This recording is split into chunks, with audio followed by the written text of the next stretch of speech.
1 जुलाई 2024 को जब बीएनएसएस भारतीय नागरिक सुरक्षा संहिता सारे देश में लागू हो गया तो इसके कारण एनआई एक्ट के मैटर्स के ऊपर भी काफी प्रभाव पड़ा।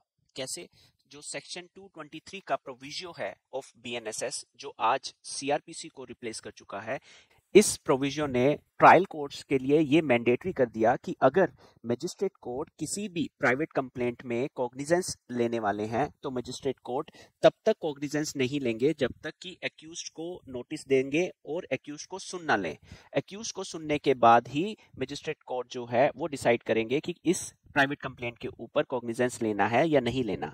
इस प्रोविजियो के कारण ही जो चेक बाउंस के मैटर्स थे उसमें जो चेक बाउंस ट्रायल कोर्ट्स थे, मजिस्ट्रेट कोर्ट्स थे अक्रॉस इंडिया, उन्होंने सेक्शन 223 ऑफ द बीएनएसएस के कारण एक्यूज को सुनने के लिए नोटिस इशू करना शुरू कर दिया, even at the stage of pre summoning evidence की स्टेज पे, जिसको हम प्री कॉग्निजेंस स्टेज भी बोल सकते हैं।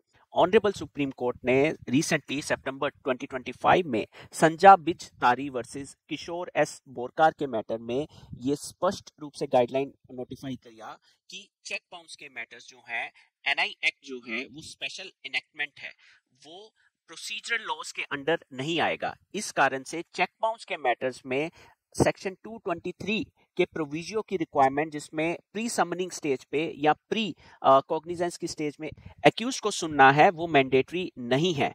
तो चेक बाउंस के मैटर्स में इस जजमेंट के बाद से दिल्ली के कोर्ट्स में मजिस्ट्रेट कोर्ट्स ने इस जजमेंट को कंप्लाई करना शुरू कर दिया है और now there is no need for sending a notice to the accused person in a cheque bounce case in relation to the proviso of the section 223 of BNSS। अगर आपको चेक बाउंस मैटर्स में recent judgements के बारे में जानना है तो आप इस चैनल को सब्सक्राइब कर सकते हैं and scroll further to know more about the cheque bounce matters related judgments. Thank you very much for going through this video. जय हिंद।